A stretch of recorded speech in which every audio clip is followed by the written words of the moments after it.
Episódio 54 do CBcast aqui de Unai. Hoje o tema é educação. Comigo aqui, professor Leonardo Martins de Souza. Mestre Leonardo, né? Muita satisfação aqui recebê-lo. Ele é graduado em Educação Física pela Universidade Estadual de Montes Claros. O Leonardo, mestre em Psicologia da Universidade de Brasília. Ele tem especialização em Educação Física também escolar, currículo e prática docente nos anos iniciais do ensino fundamental.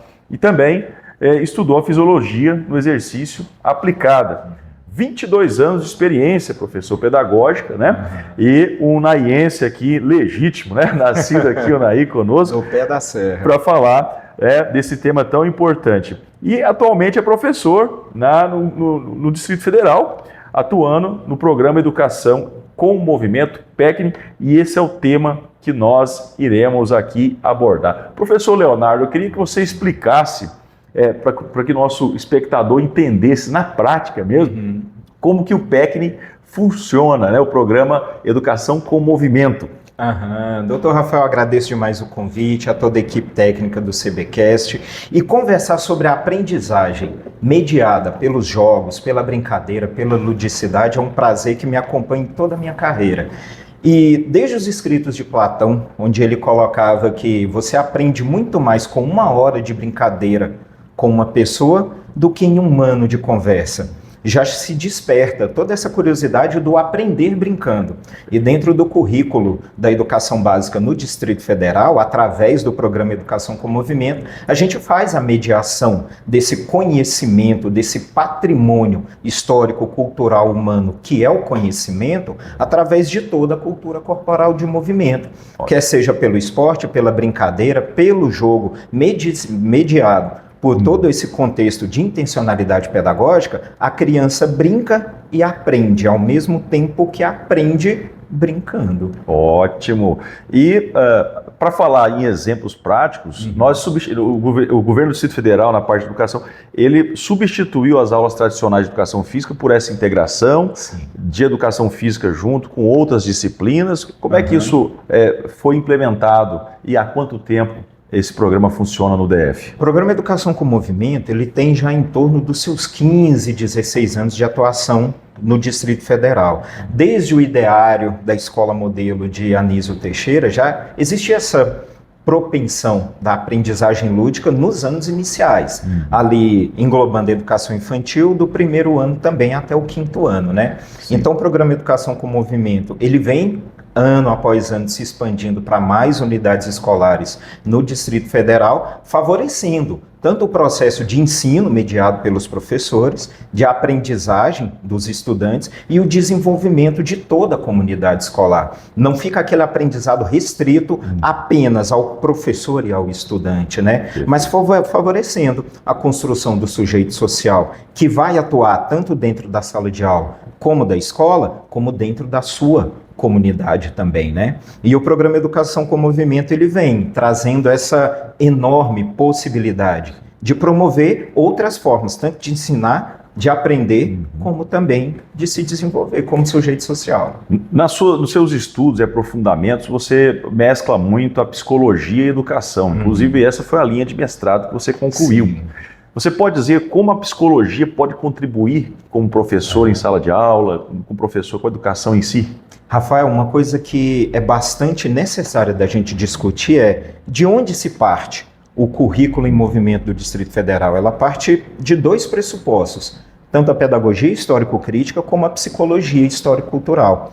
Então, nessa junção de pressupostos, a gente consegue orientar com um pouco mais de intencionalidade os estudantes da nossa rede, né? Então, a partir da psicologia histórico-cultural, a gente passa a entender que o ser humano, o sujeito social, ele aprende a partir do contato entre as dinâmicas sociais e também das contradições que ele vai perceber dentro dela. Sempre articulando esse patrimônio histórico-cultural, que é todo o conhecimento construído historicamente pela humanidade e mediado socialmente, fazendo com que os sujeitos se apropriem desse conhecimento e dentro dessas contradições que aparecem na dinâmica social, consigam aprimorar esse conhecimento. Então por exemplo, um contexto que é muito necessário e é muito trabalhado na psicologia histórico-cultural, é a zona de desenvolvimento proximal, que é aquela distância real entre o conhecimento que o sujeito possui já se apropriado dele,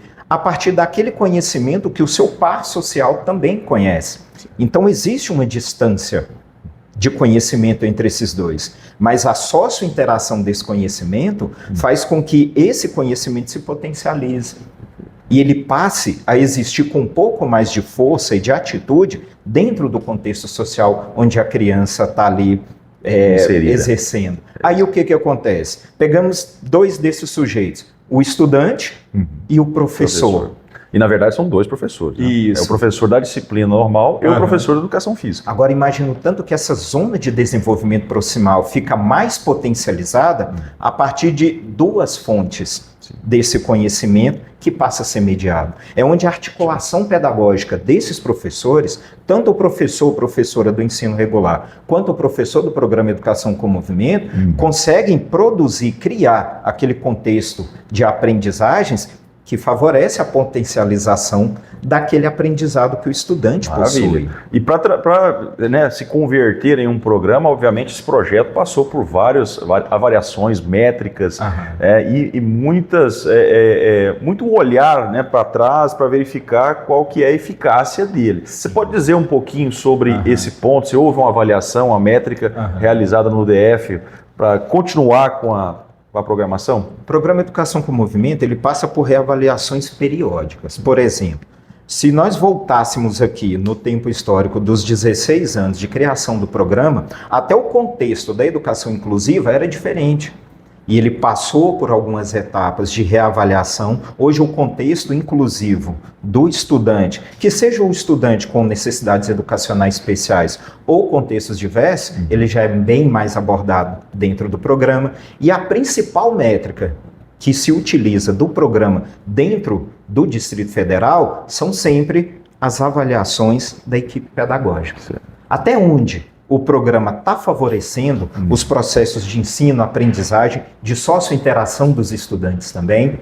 Então, o momento do conselho de classe, Rafael, esse particular, cada uma das unidades escolares, ele é o momento mais rico, que é onde o professor vai fazer a sua avaliação formativa, somativa, o professor da sala de aula, o professor, professora de atividades, supervisor pedagógico, coordenador pedagógico local, os gestores da escola e os próprios estudantes. Quando os estudantes trazem as próprias conquistas que foram mediadas não apenas pelo programa ou pelo professor de educação física, mas pela equipe pedagógica e gestora da escola, né? Perfeito. Professor, o programa ele traz duas intervenções, duas aulas de 50 minutos por semana. Como que se chegou a esse patamar e se isso é suficiente, esse tempo é suficiente para trabalhar com os alunos do ensino fundamental nessa dinâmica? Rafael, se dependesse dos estudantes, a gente tinha uma intervenção. Porque é muito lúdico, né? O próprio nome já sugere isso, aprender movimentando, né? E os estudantes se engajam bastante. A gente precisa aproveitar essa motivação, esse engajamento docente e discente dos estudantes para fazer com que esse momento se potencialize em aprendizagens e também em desenvolvimento, né? Essa indicação que aparece na cartilha do programa, das duas intervenções de 50 minutos, ela é livre de adaptações para cada unidade escolar. Existem contextos onde ele pode ser flexibilizado.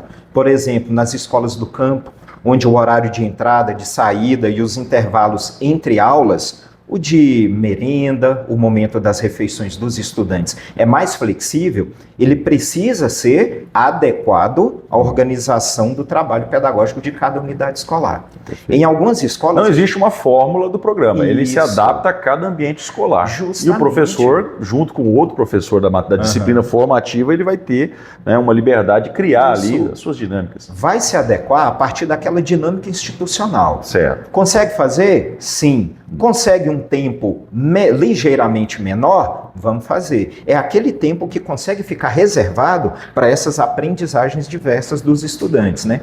Existem alguns contextos escolares onde fica mais viável não 2 momentos de 50 minutos, mas um momento mais estendido. Se dentro daquela rotina é o adequado para a escola, por que não fazer? né? Mas fica, a partir daquele momento institucional da avaliação dos espaços-tempo escolares, a gente fazer o ajuste do programa Educação com Movimento. Muito bom. Isso estimula até a criatividade do professor, que tem a liberdade de fazer um ambiente para aquela turma e buscando sempre a ludicidade, introduzindo ali com a educação formativa. Porque o aluno em educação inicial, ele tem muita dificuldade com a mesa caderno, né, professor? Quando você coloca o movimento nisso tudo, né, facilita. Né? E, Rafael, imagina aquele momento heurístico, quando o estudante volta daquela intervenção mais lúdica, mais flexibilizada, para a sala de aula, e aquele conhecimento que já vinha sendo mediado através daquela estrutura, daquele espaço-tempo de sala, passa a ser ressignificado. Ele se transforma na cabeça da criança. Então o estudante vai ter dificuldade em fazer uma contagem grupada na adição, princípio de aprendizagem para multiplicação, mas se ele fizer através de um jogo, mediado ali no programa pelos professores, quando ele volta para o contexto da sala de aula, ele passa a perceber aquelas propriedades, aquelas apropriações de uma forma muito mais real. Muito mais eficaz em sentido de aprendizado. Isso. A gente favorece as estratégias pedagógicas de apropriação que cada ser humano possui. Então, e ele passa, quer dizer, não só aprender, mas como apreender, ou seja, reter o conhecimento, né? E ele não utilizar isso no dia a dia. Ele vem, você toma posse dele e volta para o seu contexto de exercício social. O programa tem um foco, que são os alunos mais velhos, no quinto ano, né, até 10 anos de idade, ali, começa mais nessa etapa. Por que não já começar desde o início, dos anos iniciais ali mesmo? Né? A distribuição das aulas do programa, ela é sempre decrescente. Então, o que acontece? Avaliamos quais são as turmas de quinto ano que existem na escola, fazemos a distribuição e vamos fazendo a distribuição a partir do quinto, quarto, terceiro, segundo, primeiros anos. Às vezes chega até as classes de educação infantil, englobamos as classes de ensino especial também, as classes inclusivas. Mas o que acontece? O foco aparece nas turmas de quinto ano porque é justamente onde aparece a primeira barreira de evasão dos estudantes na educação básica. Então aparece como uma forma a mais de motivar o engajamento e até mesmo a participação dos estudantes ali na escola. Ótimo. Poxa, se por enquanto não são todas as escolas que têm a aula de educação física mediada pelos jogos e brincadeiras, se naquela escola eu vou querer participar um pouquinho mais. Muito bom, professor, muito bom. Existe, então, inúmeras possibilidades de fazer uma educação de qualidade no Brasil, partindo desses pressupostos de programas criativos, como o PEC, né? E é possível transmitir isso para os alunos e ampliar, né, a forma criativa de educação, né? De aprendizado, de buscar ali uma alternativa ao currículo tradicional, né? Isso. E existe a possibilidade de isso ser expandido? Você já viu modelos parecidos em outros estados, aqui em Minas Gerais? Qual foi a sua percepção dos outros locais? Rafael, eu busco na minha memória o meu portfólio de práticas pedagógicas, por exemplo. Aqui no estado de Minas Gerais, a educação física, a partir dos anos iniciais do ensino fundamental, ela já é histórica. Aqui em Minas Gerais, eu lembro muito da minha prática em Palmital de Minas, Cabeceira Grande, nas escolas aqui em Unai que eu cheguei a atuar, as turmas já fazendo o trabalho de educação física a partir dos anos iniciais. Só no Distrito Federal que ela parte de um programa há tão pouco tempo.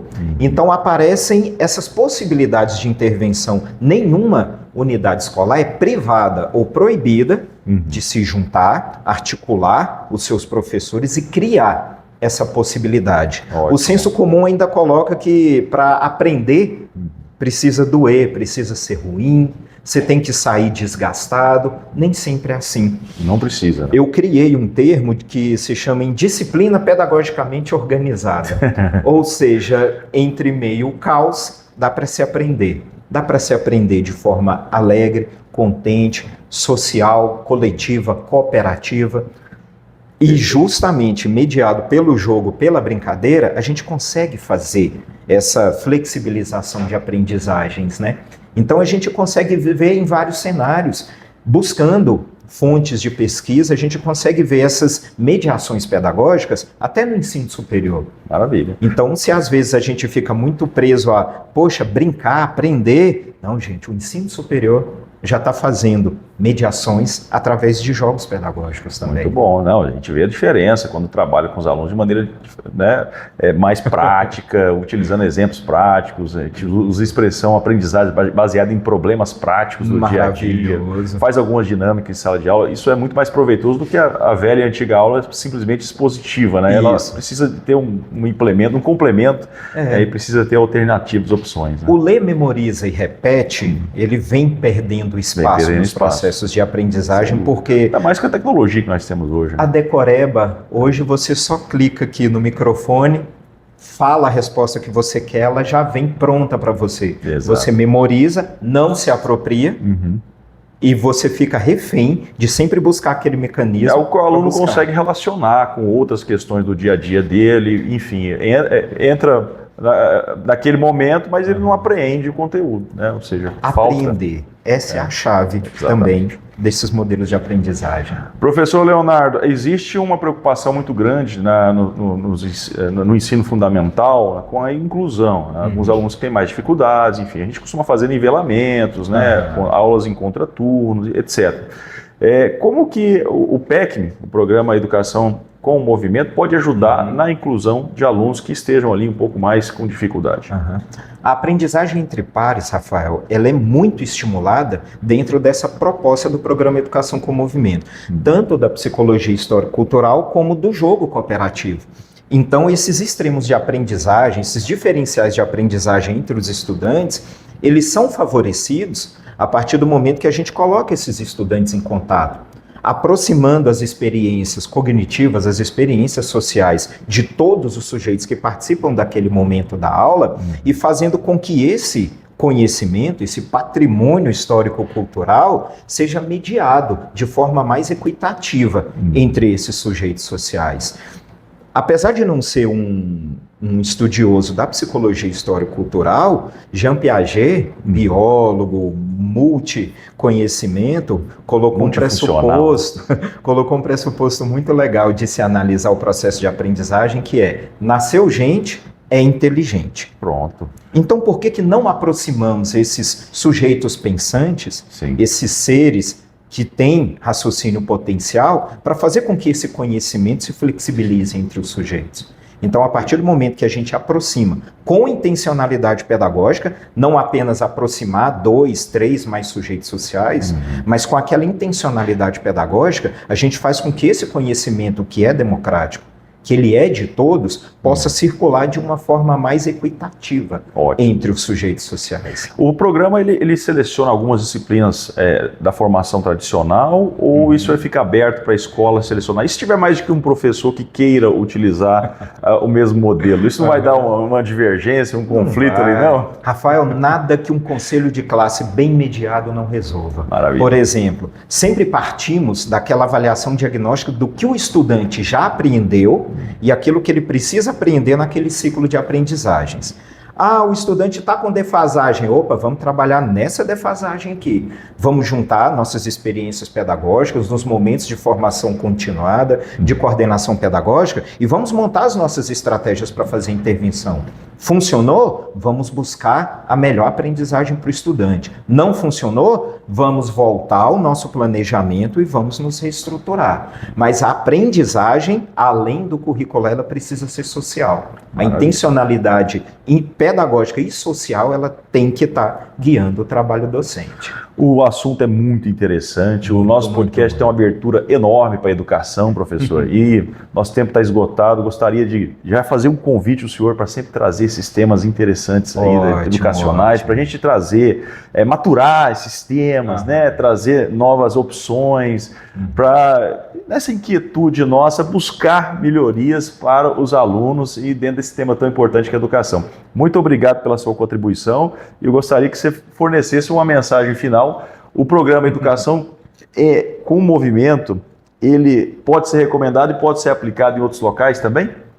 Rafael, agradeço demais o espaço cedido, a essa conversa maravilhosa. E brincar e aprender, experimentem com seus filhos, com seus parentes, com seus vizinhos, com seus amigos. A gente consegue fazer com que a aprendizagem ela nunca se desvincule do prazer.